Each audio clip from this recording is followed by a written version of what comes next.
welcome back to the news about drones and RC models. And what a few weeks we've had. Unbelievable. As the world tightens the thumb screws on drones and drone operators and people having fun with radio-controlled model aircraft, they seem to have lost the plot totally. We have had a couple of instances where pilots have been arrested for turning up to fly airliners drunk. They've been drunk, but the airline pilots union say no drones. Drones are the big issue. Don't look at the men being carried off in handcuffs and vomiting with alcohol on their breath. Don't look at those pilots. Look at drones. They're the real danger. Yeah, right. So talk about hypocrisy. They're concerned about the lives of their passengers, but they'll roll up, pissed out of their tree, and try and fly a jet, an airliner. That's okay. That's quite safe, isn't it? Quite safe. But ooh, a little drone. Ooh, no, that'll kill everybody on board. Seriously. Not good enough. Airline Pilots Associations, including the New Zealand one, you should be ashamed of yourselves. Get your own house in order before you start grizzling about a hobby that has never caused any deaths. The recreational use of multi-rotor drones, no deaths. It's still a big fat bing, zero. And one day that number will change. But it's been that way for the last 10 years since we've started flying these things. Hasn't changed yet. So even when it does change, even when it goes to 1 or 2, it still proves the remarkable safeness, the safety of this hobby. So yeah, Airline Pilots Association, demerit points to you.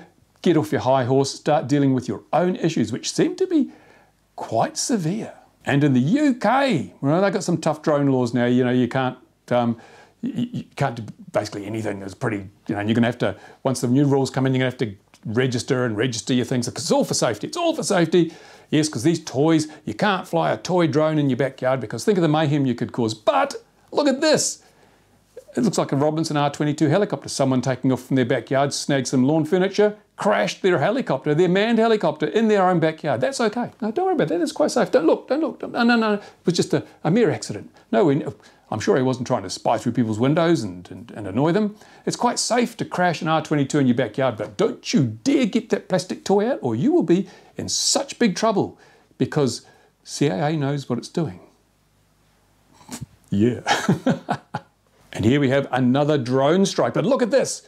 Airliner hit by drone, but the drone operator was so damn clever. I think they wrapped the drone in feathers so it looked like a bird strike, surely. But again, I can't get over this. Why didn't those airline pilots flying that plane with their Superman vision, able to see tiny drones at miles away, why didn't they see the bird coming and just move to the side, swerve out of the way? And they say that drones are a bigger problem than birds because birds have survival instinct. They will get out of the way. Really? Seriously?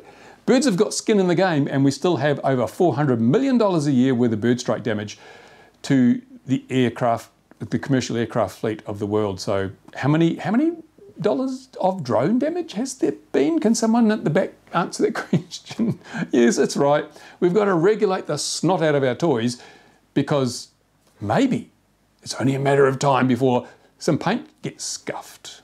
And the Dayton University test. Look, drone crashes into wing of plane, destruction. Reality check. Canada. This was a drone apparently, scuffed the paint.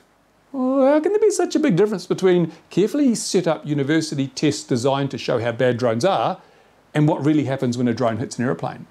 And remember also the BBC documentary where they fired a drone complete with big black rods that don't exist in drones into the wing of it or the tailplane of an airplane and got this horrible disastrous damage. Yet when one actually hits a plane, it's just a bit of a scuff on the paint. Yeah, I'm sorry, but we're still facing that age-old problem. I don't know why I bother making these videos because obviously nobody with half a brain is listening. But here in New Zealand, I have emailed the Minister of Transport. He's the politician who's behind all this new initiative to clamp down on drones and to introduce registration and licensing and things in New Zealand where we have really very, very few drone incidents at all. He wants to get in there, and CAA in New Zealand have said, no, registration's a waste of time. So the politicians have waded in and said, what are you talking about? I'm a politician, I know more than you. You're just experienced professional civil aviation regulators. You know nothing. I'm going to tell you that we need to have registration. We need to have registration and tests and exams and all sorts of things to get in the way of people enjoying an otherwise completely safe hobby. So I wrote to him and I said, you're being misinformed. I'm sorry, but you really are being misinformed. Perhaps you should drop by for a coffee and I'll fill you in on the facts, the reality, the truth. without commercial agenda, without trying to protect my own livelihood, as like NZ Alpa does, without all those things that are affecting the information you're actually getting. I mean, I will speak on behalf of the huge number of recreational multi-rotor drone users who otherwise have no voice. They're not members of the local model flying association. They're not represented in any other way. So perhaps I can speak for them because they are in the majority. We've been told the number keeps falling. It was 280,000 drones in New Zealand. Now it's down to 77,000. But I mean, there are 2,000 members of New Zealand's Model Flying Association, 2,200. So in effect, there are still a huge number of people who are going to be affected by regulation who have no voice. They have no voice at the table. I'm happy to put my hand up and say, I will speak for them. I'll speak on their behalf. Look at my videos. Look at the support I get from that community. Let me talk to you about this, because you cannot regulate such a large group without any representation from that group. Yeah, you listen to the airline pilots, you listen to the commercial interests, you listen to all the others who are basically looking out for themselves. But what about the people who you're going to most affect? This is the recreational drone users. Let me speak for them. We'll see what happens. If they say no, then the whole thing's a fiasco, and I would invite everyone to completely ignore the rules and simply fly safely.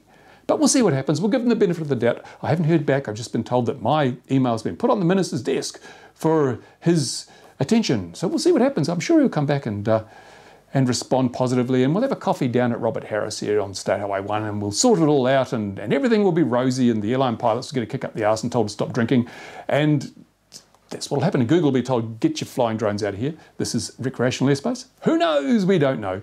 But there you go. That's the drone news for this time. There will be more news coming up. And I'm doing a special one for the Aussies, because I've got so many Australians emailing me saying, what do you think? You haven't said anything about what's going on, because in Australia, I think the drone rules are supposed to come into effect. When was it? July? Was it last month? I'm not sure. But they've deferred them. They've put them off because, to be honest, there are such small minds, tiny brains trying to figure this all out. All the bureaucrats with their tiny politicians, tiny brains trying to make this work, that they really don't have what it takes to do it in a reasonable time frame. So they've had to defer it until next year, 2020. Get their heads around it. I think they need a jolly good whack upside the head with a glue stick. I'm happy to do it. If someone, wants to listen to me, I'll tell them what I think should happen. And again, where's the representation for the recreational multi-rotor drone users? And there doesn't seem to be any, and they don't want any appearing, because that would call into question the veracity of claims being made by large multinationals, invested groups like airline pilots and so forth. So stick with me. We'll see what we can do to change that. In the meantime, thanks for watching. Thank you to my Patreon supporters. They're the great guys that mean that you got to watch this entire video without a pre-roll ad. No, you got a pre-roll ad. I'm sorry, you didn't get a mid-roll ad.